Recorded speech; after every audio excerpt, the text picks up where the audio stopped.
অসমৰ ডমিচাইল নীতি এটা যে অসমত চৰকাৰী চাকৰি পোৱাৰ বাবে কোন কোন যোগ্য এই ডমিচাইল নীতি এটা আমি খুব সোনকালে প্ৰকাশ কৰিবৰ বাবে আমি সিদ্ধান্ত লৈছোঁ। তো ৰানিং কমপ্লিট কৰিলোঁ। তো কি খবৰ কলম্বা কমপ্লিট কাৰ্ডুম।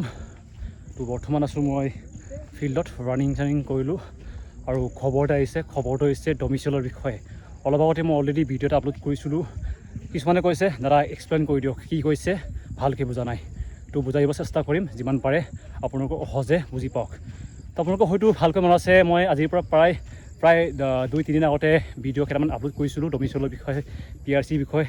বহুতে খং উঠিছিলে, যেন কৈছিল যেন ডমিচাইল ক'ত বিচাৰে আমাৰ অসমত বুলি কৈছিলে। তো আপোনালোকে হয়তো অলপ আগতে যোনটো ভিডিঅ' চাইছে তাতে গম পাইছে যেন আমাৰ অসমৰ বৰ্তমানৰ মুখ্যমন্ত্ৰী মামাই কৈছে ডমিচাইল লাগিব, কিন্তু কিহত অসম পুলিচত লাগিবনে?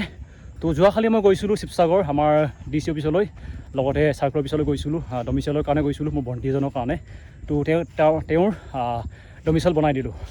তাতে মই কিছুমান কেণ্ডিডেটকো লগ পাইছোঁ যোনে বৰ্তমান SSC লগতে অসম পুলিচ এনেকৈ দিব। তেওঁলোকে মোক সুধিছে যেন ডমিচাইলটো বিচাৰিছে নেকি।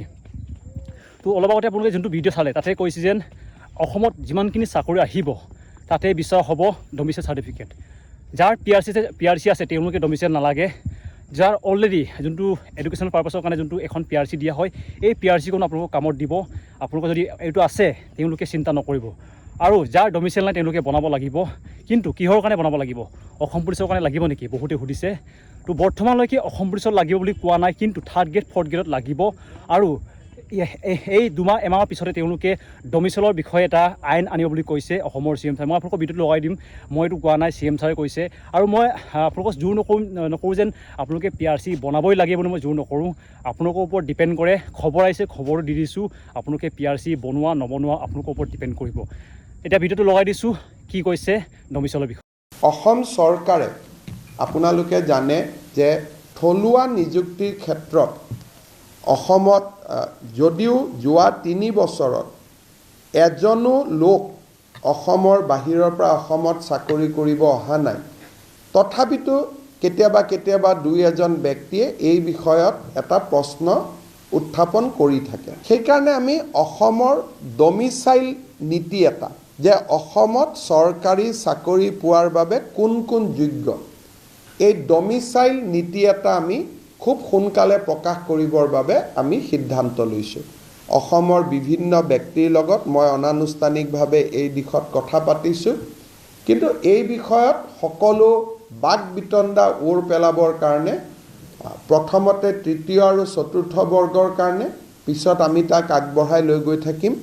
এটা ডমিচাইল নীতি এটা আমি প্ৰস্তুত কৰিম আৰু এই মাহৰ ভিতৰতে আমি এটা সিদ্ধান্ত ল'বৰ কাৰণে আগবাঢ়ি গৈ আছোঁ, যাতে আমি ডমিচাইল নীতি এটা অসমৰ কাৰণে আমি প্ৰকাশ কৰিব পাৰোঁ। অসমৰ আপোনালোকে ভিডিঅ'টো চালে, ভিডিঅ'ত কৈছে যেন বিশেষকৈ বিচৰা হ'ব 3rd গ্ৰেড 4th গ্ৰেডত, কিন্তু বৰ্তমানলৈকে কোৱা নাই যেন অসম পুলিচত লাগিবই। কিন্তু এই 2-1 মাহ পিছতে তেওঁলোকে কৈছে যেন ডমিচাইলৰ বিষয়ে তেওঁলোকে এটা আইন আনিব। এইটো কাৰণে লাগে আপোনালোকে অসম পুলিচৰ কাৰণে বনাই লওক। মই বাৰে ক'ম যেন বনোৱা নবনোৱা আপোনালোকৰ ওপৰত ডিপেণ্ড কৰিব। পইচা অলপ খৰচ হ'ব গম পাইছোঁ, কিন্তু এখন ডকুমেণ্টৰ কাৰণে ইমানখিনি কষ্টটো আপোনালোকে অথলৈ যাব নিদিব। এইটো কাৰণে মই বাৰে কৈছোঁ, যাৰ PRC তেওঁলোকে বনাব নালাগে, যাৰ PRC নাই তেওঁলোকে ডমিচাইল বনাব। আৰু ডমিচাইলটো বনালে এটা বেনিফিট হয়, মানে আপোনালোকক হয়তো মই আগতে ভিডিঅ'ত কৈছোঁ যেন কিছুমান এনেকুৱা কেণ্ডিডেট থাকে যোনে কাট অফ বেছি যায় বুলি বেলেগ ডিষ্ট্ৰিক্টত তেওঁলোকে দিবলৈ যায়গৈ, আৰু তেওঁলোকৰ কাৰণে কাট অফটো অলপ বেছি গুচি যায়। এইটো কাৰণে লাগে যদি PRC বিচাৰিলে মোৰ কাৰণে ভাল বুলি ক'ব পাৰি, কাৰণ হয়তো বহুতৰ কাৰণে দিগদাৰো হ'ব, কাৰণ বহুতৰ PRC নাই, বহুতৰ ডমিচাইল নাই, মই গম পাইছোঁ। কিন্তু CM ছাৰে কৈছে সেইটো কাৰণে আপোনালোকে লাগে এখন PRC ডমিচাইল যি পাৰে আপোনালোকে বনাই লওক। যোনে পঢ়ি আছে তেওঁলোকৰ কাৰণে বেনিফিট হ'ব, তেওঁলোকে ইজিলি বনাব পাৰিব। PRC বনোৱাটো ইমান টান নহয়। যোনে পঢ়ি আছে বৰ্তমান, যোনে পঢ়া শুনা শেষ কৰিলে তেওঁলোকৰ কাৰণে অলপ অসুবিধা হয়, কাৰণ PRC বনাওঁতে এডুকেশ্যনেল এখন চাৰ্টিফিকেট বিচৰা হয়। মানে আপোনালোকে য'ত পঢ়ি আছে তাৰ এখন ID প্ৰুফ, নহ'লেও এডমিশ্যন ৰিচিপ্ট, পঢ়ি থকা চাৰ্টিফিকেট এইবিলাক বিচৰা হয়। আৰু যোনে পঢ়া শেষ কৰিলে তেওঁলোকে ডমিচাইল বনাই লওক। আৰু মই যিমান দূৰ গম পাওঁ অসমৰ প্ৰায়খিনি ডিষ্ট্ৰিক্টতে ডমিচাইল এলাউ নকৰে, সেইটো কাৰণে অলপ অসুবিধা হৈছে বহুতৰ কাৰণে। কিন্তু কিবা কিবি যোগাৰ লগাই পিনে আপোনালোকে বনাই লওক PRCখন নহ'লেও